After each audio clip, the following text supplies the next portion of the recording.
What is up, Berserkers? Berserk Titan 99 here, and welcome back to another video and episode 2 of season 1 of Rewritten.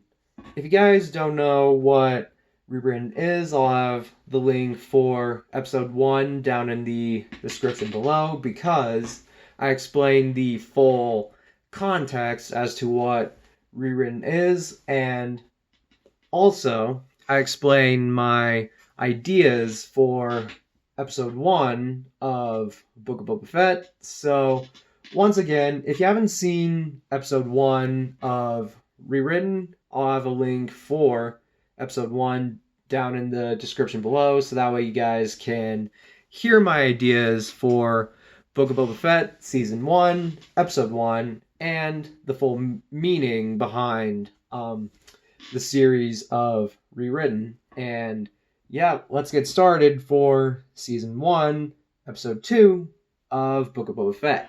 So, Boba Fett just left the Tusken Raider party after successfully helping them take out the spice train that was headed by the Pikes, and now the Tusken Raiders have some new prisoners that they can make work for them. And yeah, so Boba Fett left the Tusken Raiders, and he's riding on his bantha for 3 days, obviously stopping to make camp.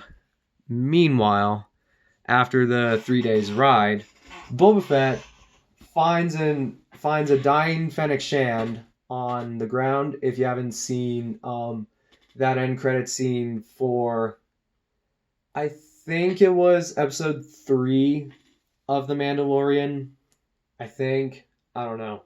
And yeah, where a mysterious figure in black finds Fennec Shand. Well, and if you haven't seen Book of Boba Fett, that's obviously Boba Fett that found Fennec Shand.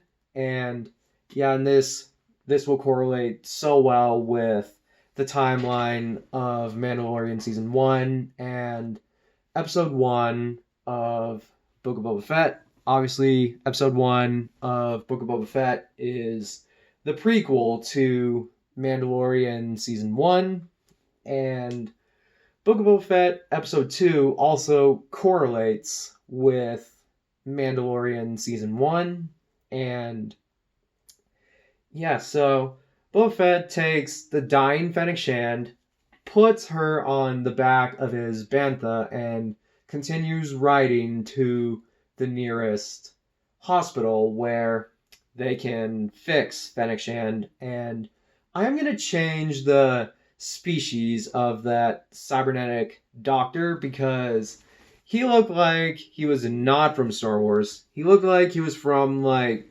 Cyberpunk or some shit like that. And yeah, I'm going to change his species into a cybernetic Mon Calamari, with his right arm being the arm that has all the surgical tools that he needs for his cybernetic surgeries. And he'll also have a cybernetic leg, which works like a charm. And he's going to have a team of 2 nurses. One would be a male human nurse, and one of them would be a female Gungan that's with the male nurse, and the cybernetic Mon Calamari doctor hired them to help him with his, well, cybernetic enhancement surgeries. So Boba Fett takes Fennec Shand into the hospital where the Mon Calamari cybernetic doctor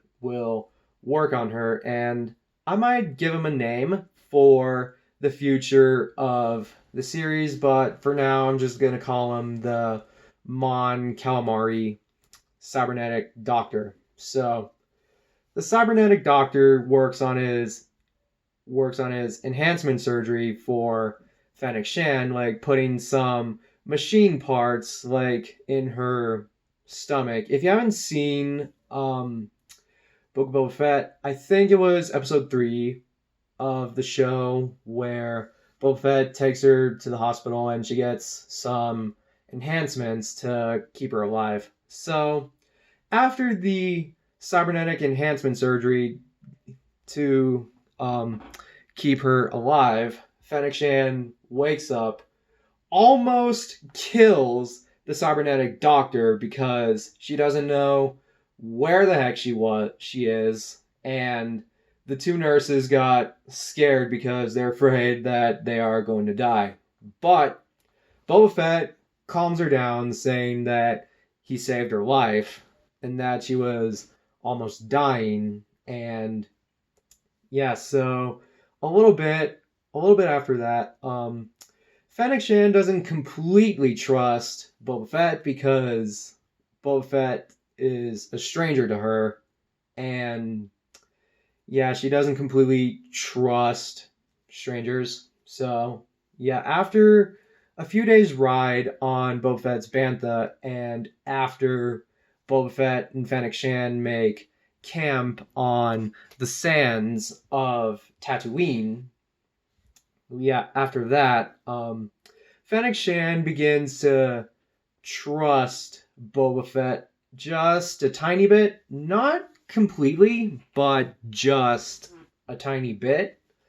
And yeah, so Boba Fett explains why he saved her life.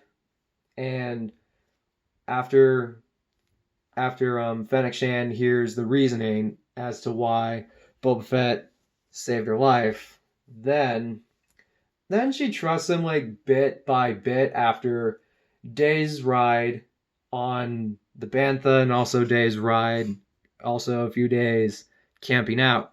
So after that, Boba Fett explains that he needs her for an assignment that he's gonna do to take back the Slave One, and this will also correlate with The Mandalorian Season 2. And yeah, so once they get to the foothills of Jabba's palace, both Fennec and Boba Fett see that there are a lot of guards surrounding Jabba's palace, and they strategize a way to get in, go get the Slave One, get in, get the Slave One, and get out of Tatooine to, well, not knowingly help Din Djarin and unknowingly help the Mandalorian.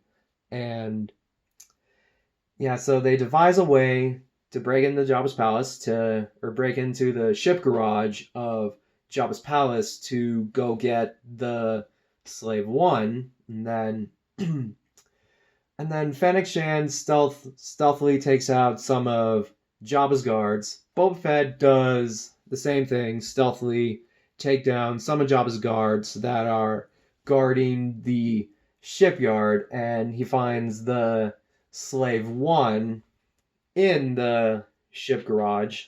Yeah, I'm calling it the Slave One, not Boba Fett's ship. I remember like when they thought the Slave One was a bad name, but I'm still gonna call it the Slave One because that's an iconic name in Star Wars. And yeah, it's a huge significance, like an extremely huge significance. So yeah, after Boba Fett and Fennec Shan got the Slave One back from, well, Bib Fortuna, a couple of the guards notice, and as Boba Fett was starting the Slave One, and as the guards are like coming out to stop him, and some of the guards are like completely stupid, Boba Fett just shoots them down immediately, and yeah, this will be completely funny. And then Boba Fett goes to the location of the Sarlacc pit, goes in to the Sarlacc pit, shoots the Sarlacc down, having his complete and utter revenge on the Sarlacc pit for keeping him there for 5 years, and And then after that, Boba Fett leaves. Boba Fett leaves Tatooine to unknowingly help the Mandalorian fight the Empire. And that is the end for Season 1, Episode 2 of Book of Boba Fett. So, I hope you guys enjoyed this video. Subscribe if you're curious. I am currently trying to make it to 50 subscribers. And once we make it to 50, I'm going to give you guys a house tour, a tour of the house, a tour of my crib, a home tour, basically. So, yeah, once again, I hope you guys like the video. Subscribe if you're curious. Like the video. Comment your thoughts. Follow me on Twitter. Join me in the Berserkers Barracks on Discord. And yeah, I'll see you guys in the next video. Bye!